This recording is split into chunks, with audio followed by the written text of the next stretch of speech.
Sarada Uchiha is part of Team 7 and is for sure a great highlight in the Boruto manga. Have you ever imagined how her Susano'o will be incredible? I believe that she can inherit the legendary Susano'o of her uncle, Itachi. And we will finally see it in all its magnitude. This is my theory for today's video. Subscribe to the channel and leave your like. Few imagine how much the blood of the Uchiha clan carries secrets that not even time itself was able to erase. And among all the descendants of this cursed legacy, Sarada, Uchiha perhaps is the one who came closest to the impossible. What many believed to be only a genetic inheritance of the Sharingan revealed itself to be something much greater, a power that transcends generations, that surpasses death itself and forgetfulness. Today, we will reveal the darkest and most epic theory of the ninja world, the rebirth of the Susano'o of Itachi Uchiha, awakened inside Sarada. It all began after the events that devastated the new shinobi era. The world had changed, the Otsutsukis deities left trails of destruction, and from the very earth was born an entity never before seen. Hidari, a humanoid form of the divine tree, molded in the image of Sasuke Uchiha. It was not a coincidence. The power of the Rinnegan and the chakra of Sasuke had been absorbed during the confrontation with the remnants of divine energy.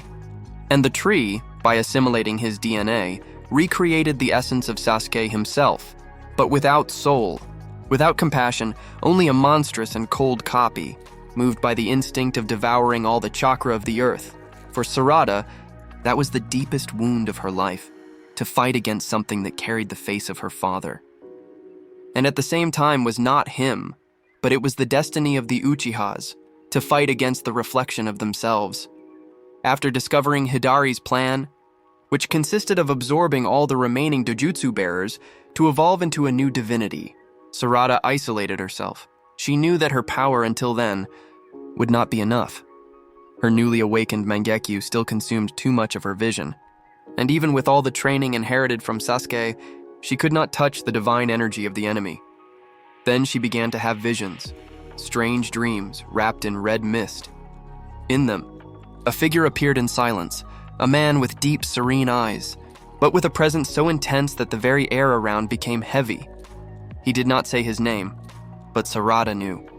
It was Itachi Uchiha. During these visions, Itachi did not speak in words but in feelings. He showed her memories that were not hers, the weight of guilt, the sacrifice for the love of the clan, the loneliness of carrying all the hatred of the world on his shoulders. And in the center of these memories, she saw the red Susanoo, wielding the Yata mirror and the Totsuka blade, the divine weapons that one day sealed the very essence of evil. Upon awakening from one of these visions, Sarada felt something different. The Mangekyou burned in her eyes like never before, and then she understood. The chakra of Itachi had awakened inside her. The oldest theory of the Uchihas said that the power of the Susano'o is not only of the individual, it is an inherited spirit, an ancestral manifestation of chakra that transcends generations, seeking a new worthy host. And Sarada, with her pure heart and unshakable determination, had become the heiress of the Susano'o of Itachi. As the days passed, her eyes began to change. The Mangekyou expanded with a golden energy mixed with intense red. When she activated the chakra, an ethereal cloak appeared, a Susano'o that was neither Sasuke's nor her own. It was the same legendary Susano'o, with the reddish-orange glow of Itachi, the same that wielded the Totsuka blade, the spiritual sword that seals everything it touches, and the Yata mirror, the shield that reflects any attack. And it was with this power that Sarada decided to face the enemy who threatened the ninja world. Hidari, the living divine tree with the face of her father. The battlefield was a desert of dead chakra. The sky was covered by black roots that moved like snakes.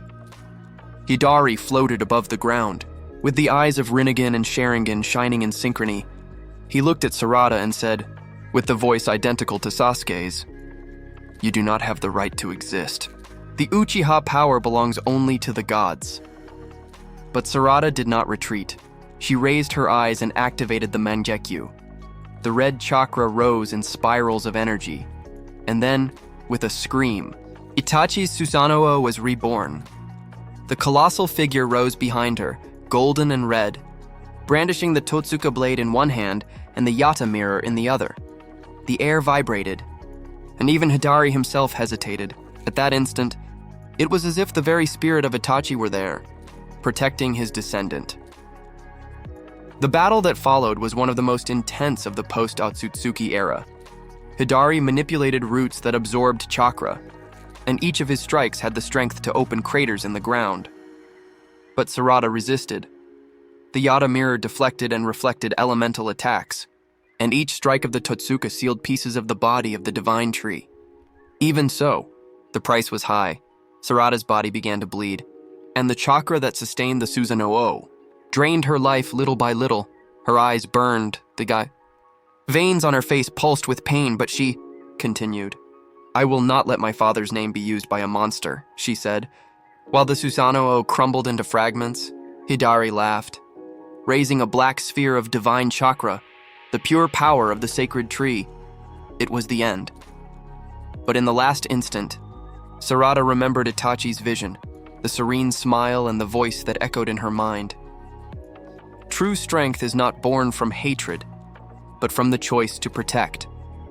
And then, with her last remnant of chakra, she advanced. Itachi's Susanoo rose one last time, not as a complete form, but as a luminous shadow. The Totsuka blade pierced the heart of Hidari, sealing him eternally in a spiritual space, while the Yata mirror reflected the explosion of divine chakra, preventing it from consuming the world. The field fell silent. The divine tree began to turn to dust, and the image of Sasuke's face dissolved into tears of light. Sarada fell to her knees, her body weak, her eyes almost blind. The Susanoo disappeared, and in the air remained only the echo of a familiar presence. For an instant, she heard Itachi's voice once more. "You carried the legacy of truth, Sarada, and the Susanoo now rests in peace," she smiled, even on the verge of death. She knew she had fulfilled the destiny of her clan, not through revenge, but through redemption, and thus was born the theory that would forever change the Uchiha legacy. Sarada not only inherited Itachi's power, she freed the spirit of the Susanoo that awaited a soul pure, enough to become its new guardian. Itachi's Susanoo did not disappear, it only waited for the right time.